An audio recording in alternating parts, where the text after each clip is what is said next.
வணக்கம். சுப்பிரமணியம் யோகாமணி சேனலுக்கு உங்களை அன்புடன் வரவேற்கிறேன். வடலூரில் இருக்கிற அணையா அடுப்பு அது சம்பந்தமாக பார்க்கலாம். வாங்க உள்ளே போகலாம். வணக்கம். திருமதி சுப்பிரமணியம் யோகாமணி சேனலுக்கு உங்களை அன்போடு வரவேற்கிறோம்.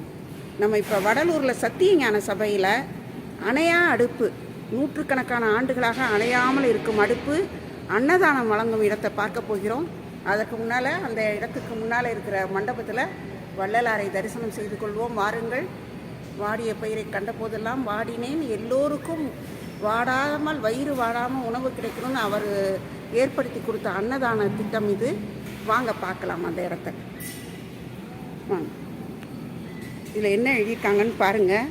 இங்கே எல்லாரும் நன்கொடை கொடுக்குறாங்க. இங்கே யார் வந்தாலும் 3 வேளை உணவு வழங்கப்படுகிறது. ஒரு வேளை மட்டுமல்ல, 3 வேளையும் உணவு வழங்கப்படுகிறது. ஜீவகாருண்ய ஒழுக்கமே கடவுள் வழிபாடு. அவங்க சொல்கிறது இதுதான். அவருடைய திருக்கரத்தால் 1867 ஆண்டு 23/5/1867 நூற்றாண்டுகளுக்கும் மேலாக அணையாமல் எரிகின்ற அடுப்பு இது. பாருங்க, அன்பர்கள் உதவியால் அன்னதானம் தினமும் 3 வேளையும் நடைபெறுகிறது. காலையில் 7:30 மணிக்கு, மதியம் 12 மணிக்கு, இரவு 7:30 மணிக்கு.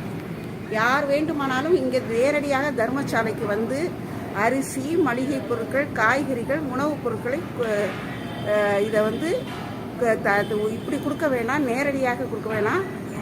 நிதி உதவி, பொருள் உதவி வந்து அலுவலகத்தில் கொடுங்கங்கிறாங்க. நேரடியாக கொடுக்க வேணாம், ரசீது பெற்றுக்கொள்ளுங்கன்னு தெளிவாக சொல்லியிருக்கிறாங்க. திரு அருட்பிரகாச வள்ளலார் தெய்வ நிலையம் அணையா அடுப்பு இருக்கும் இடத்துக்குள்ளே நம்ம போக போகிறோம். வாங்க.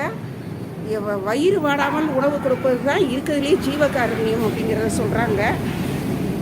பாருங்கள், காய்கறிகள் கொட்டி கிடக்கின்றது, சமையல் நடந்துட்டுருக்கு.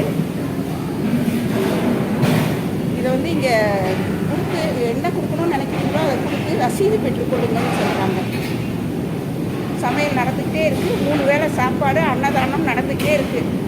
எந்த நேரத்துலையும் யார் வேணாலும் வந்து சாப்பிட்லாம். இங்கே பாருங்கள், நவீன முறையில் உடம்பு இதாக எடுக்கிறது.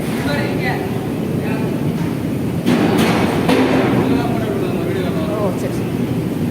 இது இங்கே ரொம்ப வீடியோ எடுக்கக்கூடாதான். இந்த அளவோடு எடுத்துகிட்டு நம்ம வெளியில் போய்க்கலாம். இதை உங்களுக்கு காமிக்கணும்னு நினச்சேன். இங்கே வர்றவங்க வந்து அரிசி, பருப்பு, உணவு வகைகள், தானிய வகைகளை நீங்கள் வந்து அலுவலகத்தில் கொடுத்து ரசீது பெற்றுக்கொள்ளலாம். அணையா அடுப்பு எரியும் இடம். அந்த இடத்துல வீடியோ எடுக்கக்கூடாதுன்னு சொன்னாங்க. எனக்கு அது முதல்ல தெரியாது. அதனால் நான் இதோடு வந்துட்டேன். இங்கே மட்டும் வெளியில் மட்டும் வீடியோ எடுத்துருக்கிறேன். பாருங்கள், வயிறு வராமல் இருக்கிறது தாங்க தர்மம். நம்ம வந்து மற்றவங்கள வந்து எப்படி தெரியுமா நினைப்போம். நமக்கு எத்தனையோ பேர் எவ்வளோ உதவி செஞ்சுருப்பாங்க.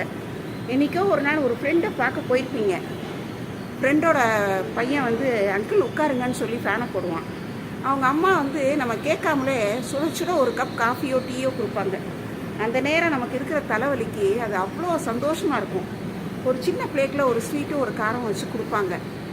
அது மறந்துருக்கவே மாட்டோம். என்றைக்கு திரும்ப அந்த காஃபி எங்கேயாவது குடிக்கிறப்போ அவங்க கொடுத்ததை நினைப்போம். நம்மக்கிட்ட காசு பணம் இருக்காங்கிறது முக்கியம் இல்லை. நம்ம பசிக்கிறத தெரிஞ்சு ஒருத்தவங்க உணவு கொடுக்குறாங்க இல்லையா, அவங்க தான் வந்து கண்கண்ட கடவுள். நம்ம எல்லாருமே கடவுள் ஆகணும்னா வயிறு வாடாமல் மற்றவங்களுக்கு அன்னதானம் செய்வோம். நம்மளால் முடிஞ்சது செஞ்சால் போதும். நிறைய ஆயிரக்கணக்காக லட்சக்கணக்காக செலவு பண்ணி பண்ணணுங்கிறது இல்லை. உங்களால் முடிஞ்சதை எல்லாருக்கும் செய்யுங்க. இங்கே வர்றப்போ கண்டிப்பாக இந்த அணையா அடுப்பை தரிசனம் செய்வோம். நம்ம மனசுலையும் மற்றவங்களுக்கு நல்லது செய்யணும்னு நமக்கு தோணும். அந்த எண்ணமே நம்மளை நமக்கு நல்லது நடக்க வழி செய்யும். நல்லதை நினைப்போம், நல்லதை செய்வோம், நல்லதை பெறுவோம். நன்றி, வணக்கம்.